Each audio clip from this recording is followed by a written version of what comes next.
But that song, that's right. That is so on with what I was thinking about. Because, to believe in yourself, till your dreams come true, to believe in yourself does take those two words. It takes consistency and it takes persistency. It takes hanging in there and knowing the truth of who you really are. That's what we come here each week. And as Michael was talking about, sometimes, it's here and sometimes it's there and sometimes you just can't get it to come up at all because, the world is full of opportunities and challenges to our teaching. It's challenging to believe that we are one with God and that everything is unfolding perfectly, that it's going to be good, And we've had a year that has made us think about that sometimes. And as I was thinking about framing and beginning this talk and what it takes to get to where we need to go, I was reflecting back on. It's this time of year, a lot of centers, yeah, I know. A lot of centers make the mistake,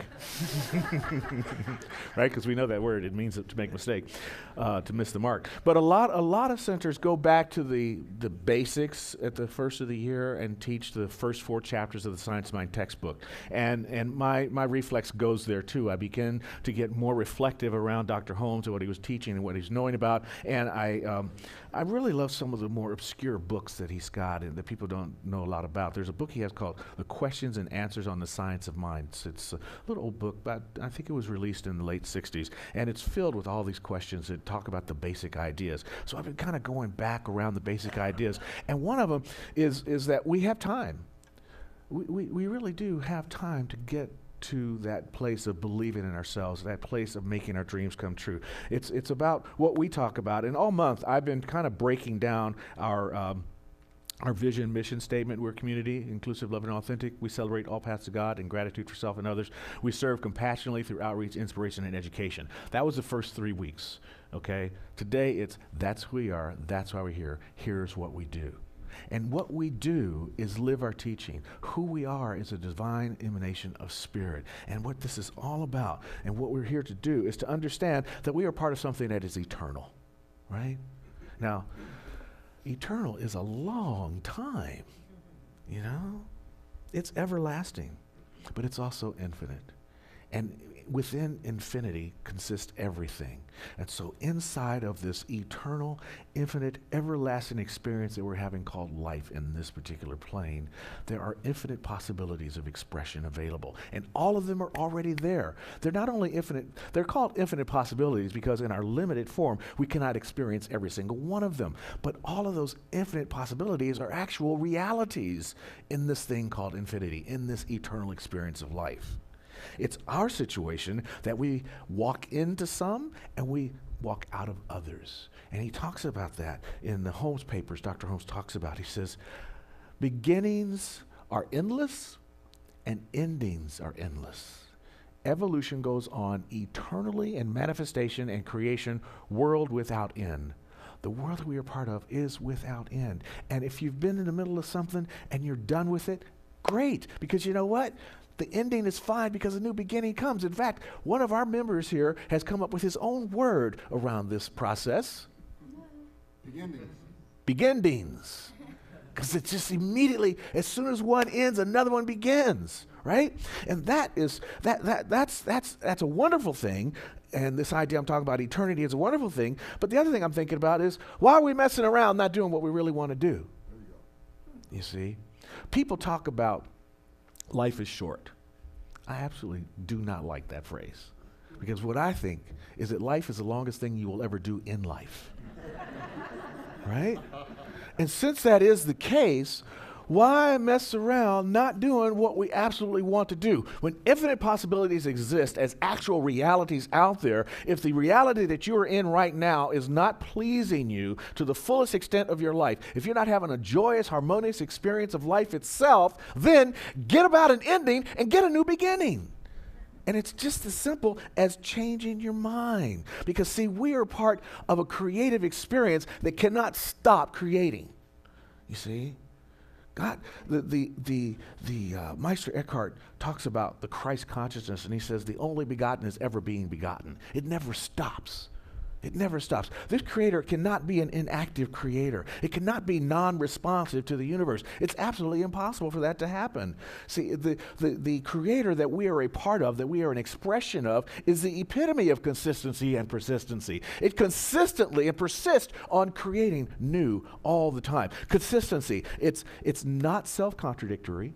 Right? It's consistent. It holds itself. It adheres to the principles, and that's what Science of Mind is all about. And it holds firmly. It holds it all together. See, that's the consistent part. And the persistent part is about steadfastness. You know, knowing exactly where you're going, staying on course, and being tenaciously enduring about what you want to do. You want to understand consistency and persistency? Talk to a 2-year-old. Right? Why is the sky blue? Well, because it's the light reflects. Why does the light refract like that? Well, you see the spectrum of color. Well, what's the spectrum of color? I mean, oh my God, right? Any little kid, really. You know, this was a tangent. So I go to this party. I haven't had a stand-up tangent in a long time. An identifiable. I went to this party, and I love to play with the kids and figure out how old they are, tell them how old they are. And I tell them how old they are by, what's the phonetiology or whatever it is, the thing where you read bumps on people's heads. So I hold their head, and I go like, you're 5. And they go, I'm 6. I go, really? Oh yeah, the 6 bumps, not quite fully framed yet. Or I'm 5.5. Oh yeah, you know what? I caught that little 5.5 bumps right there. So I did that to this little girl at her party one time, and all the other kids, you're like, about consistency and persistency, they were all like, read my head, how old am I? How old am I? I must have done 9 kids that day, you know. A couple of parents were walking over here, how old am I? I could get away from me. But the other one that came to mind when I was thinking about consistent and persistent is the Labrador and the ball. Do not ever throw the ball. You will not ever be able to stop unless you have a 2-year-old who can give it to and say, here, do this, and they can just be occupied all day long, you know. But that's it. That's the epitome of consistency and persistency. But we are that too. You cannot help having ideas, except maybe, as Maggie says, when you're breathing in deeply. Let me see. It is hard to have another thought when you're breathing in deeply. Yeah, so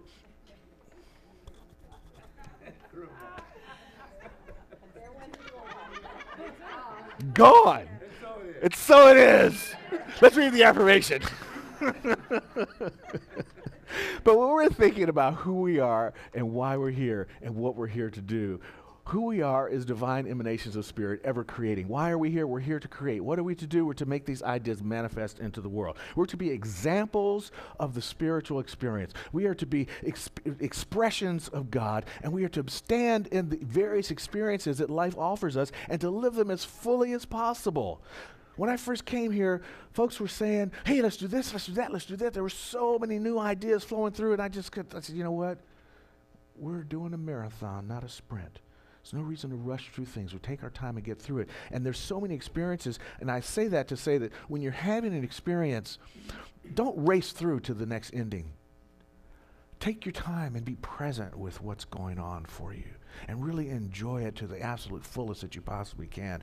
Walk through it with carefulness, you know, and understand this divine expression that you are, this oneness that Johanna talks about. I love the way she says there's just the one power that expresses as love.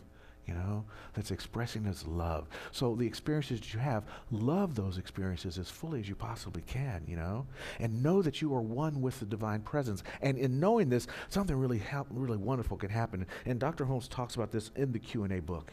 He talks about this one thing he says, and I really, this one, it took me a while. I was like flowing with it because he says, one should listen, not as though one was making oneself receptive to spirit influences, but know that the perfect intelligence flows through them.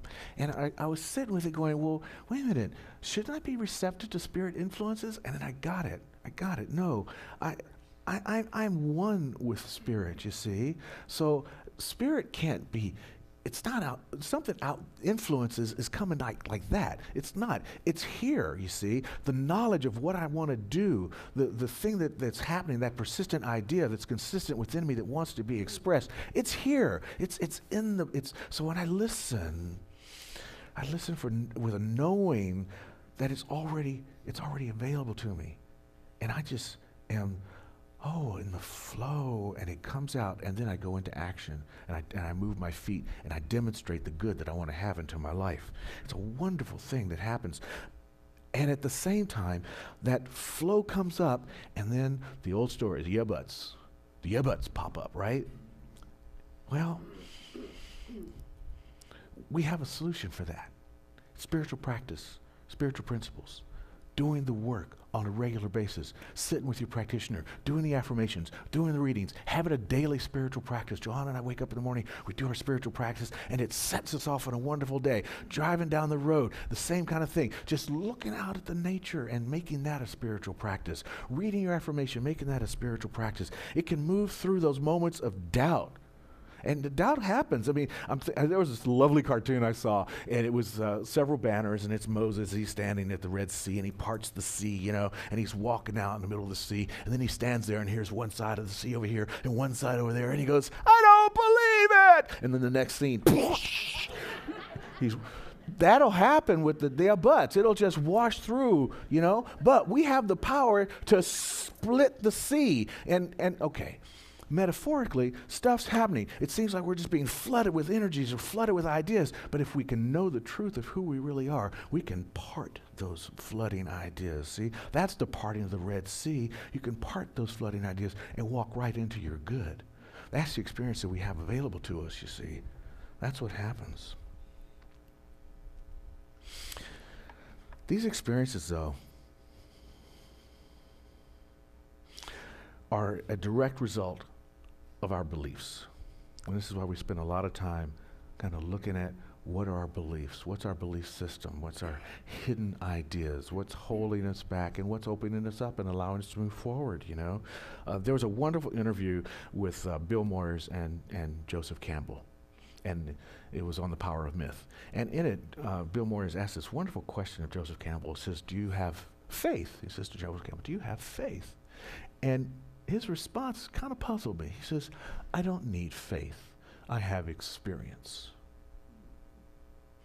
I was like, okay, that's cool. But what if your experiences feed your doubt monster as opposed to your good flowing monster? Then what do you do? Well, then I think you answer the alarm. No. So then, what do you do when that's happening? You work on your belief. You work on your belief about why you're putting more energy behind the doubt than you are in the faith of what you can have happen. Why are you trusting in two powers when there's only one power, one divine power that is designed to bring about good in your life on a regular basis? You see, and this is what Phineas Parkhurst Quimby. Anybody know who that is? Yeah. There's a lot of when we have foundations class, I hope you will take it, because then you will find out about Phineas Parkhurst Quimby, or in the roots class as well, and you will talk about this. This is the guy that even Mary Baker Eddy studied. And some folks even say that she just ripped his stuff off right away. He was about physical healing through the power of the mind. He was a powerful healer. And one of the things he said is that all there is of us that can be seen is the effect of our belief. And our beliefs can be changed. We can change our beliefs. And in that changing, we can move into those experiences. We can move from those yucky experiences into the great experiences of life. But it takes consistent, persistent work. It takes remembering who we are. It takes remembering why we're here, and to know that what we do is we succeed in life on a regular basis.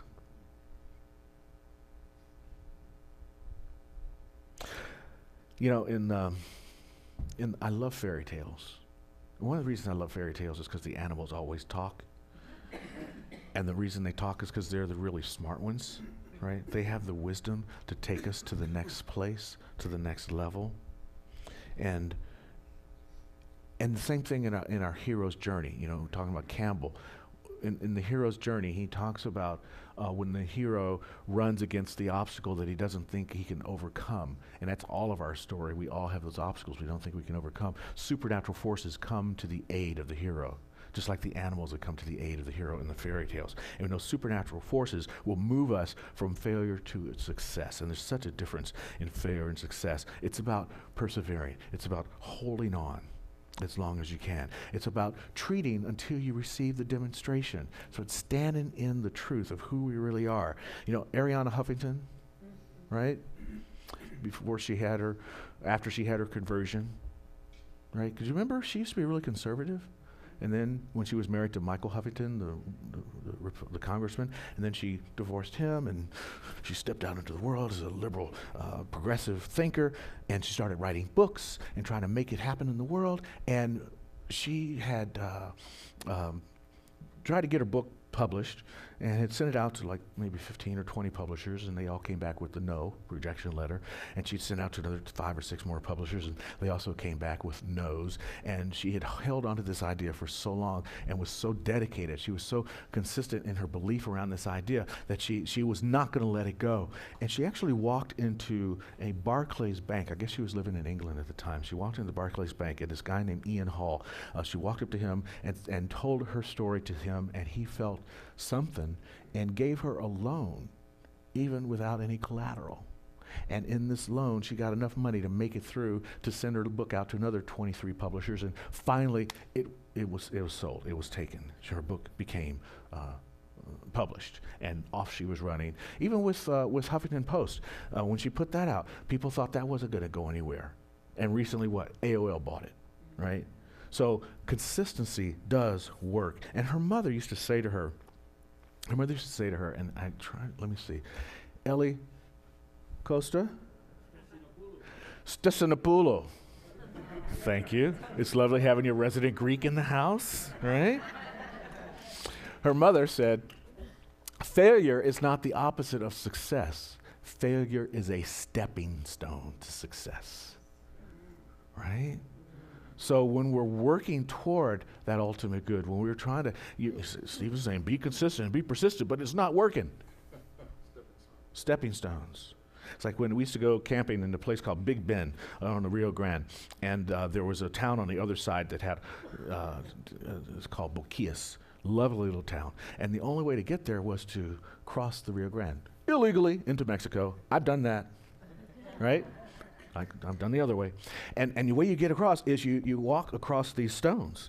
And the Rio's moving pretty fast, and it's kind of cold. And but that's how you get to Boquias. And once you're there, the tacos are so good. The enchiladas are so wonderful. It's a sweet little town. Then you go back and you're camping in the dirt and the dust again. But that's how you get there.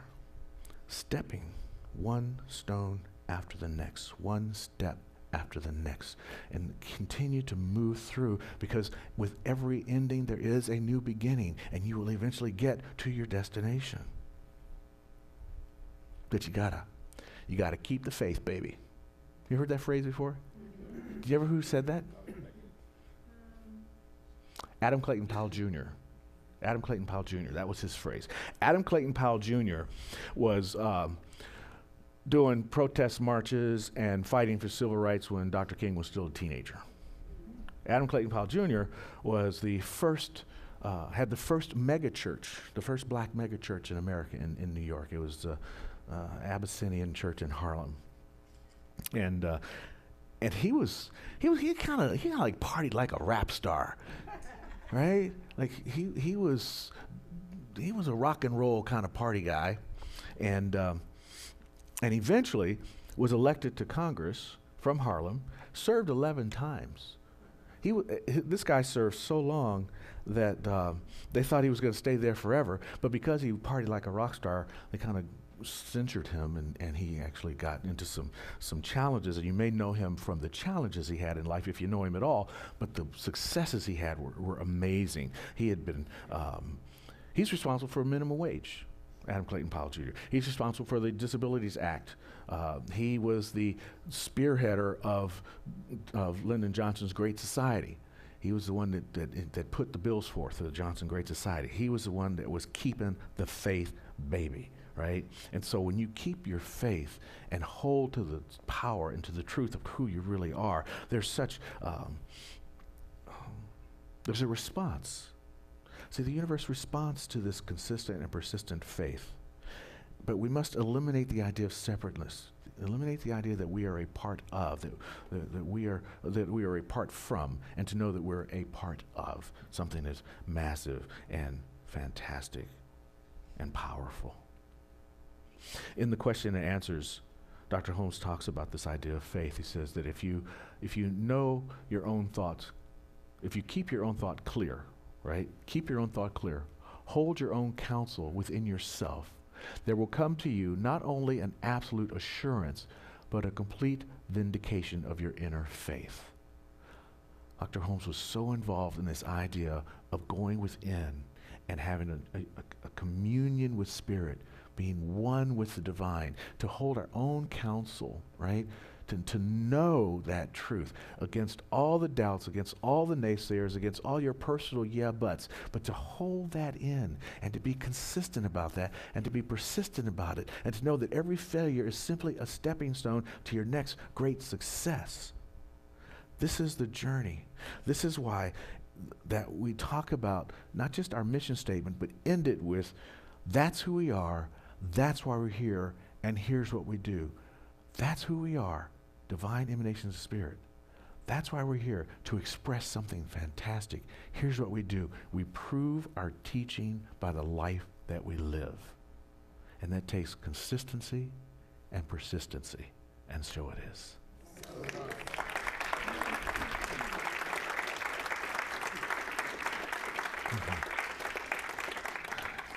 So good to see you guys. I'm not going to see you again till next year. You only get one time to do that. All right, so our affirmation. Are you ready? God never stops, neither do I. I feel, I believe, I love, I create. Yes, indeed. So I spent some time on dictionary.com and it came up with a little quick article about New Year's.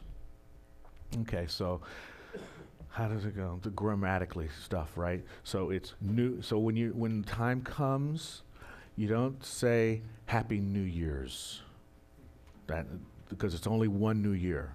It's Happy New Year, and the apostrophe only goes when you're talking about the day that belongs to the new year, New Year's Day. That gets the apostrophe, right? And the only time you say New Year's is when you're talking about a bunch of New Year's at one time.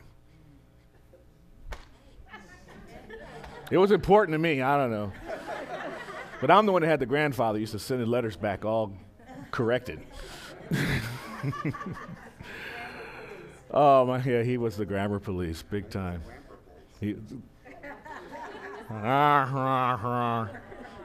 Yes. All right. Thank you, John, for bringing up the box. It was Patrick? Looked like John.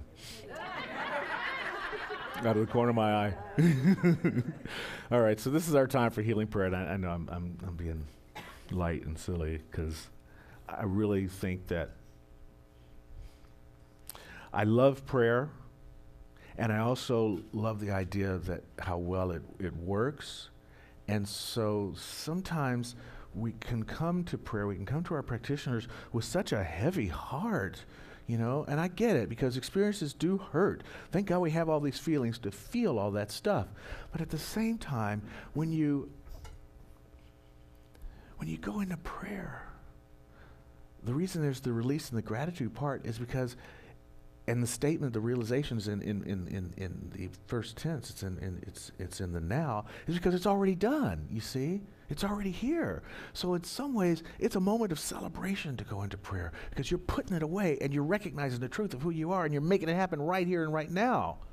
So if you have someone that you'd like to shift them into that understanding of life and bring to them that perfect experience right now, that you know that they've had something and you're ready for them to be done with that and want to bring something new into their life, or if that's for yourself, and of course, if you're just feeling so wonderful about life, you want to be grateful for it, this is the time to speak that person's name or that condition out loud into the room, because there's vibration that doesn't know anything about those boundaries that will be able to accept that universal presence, that law that gives, and it'll answer the prayer, right?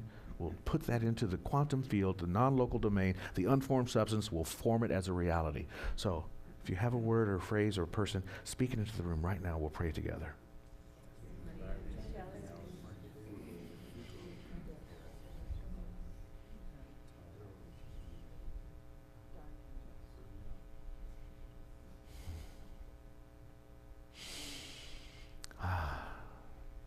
Feeling the power and the presence of that moment landing on my heart. I speak for each and every person in this room as I say, thank you, Mother, Father, God. Thank you, divine presence, for the beauty that you are, for the experience that we are as you. That consciousness has been made manifest by each and every one of us, and we now, in this moment, share in an understanding that we are one in the mind of God, expressed as multiplicity and individualization. Individualized, but not individual. Not separate, standing alone, but together, like a great stand of aspens that are rooted in one source, one soil. So as we know this and understand this, we can speak this word of truth for each and every person that has been spoken out loud. Each and every condition has been spoken out loud, that there is a power and a presence that hears, that knows, and that obeys, that is divinely inspired to create and to create and to create with love and belief and feeling. So we bring a feeling tone to our request today. We bring a feeling tone to our declaration, to our claim, to our affirmation of the truth.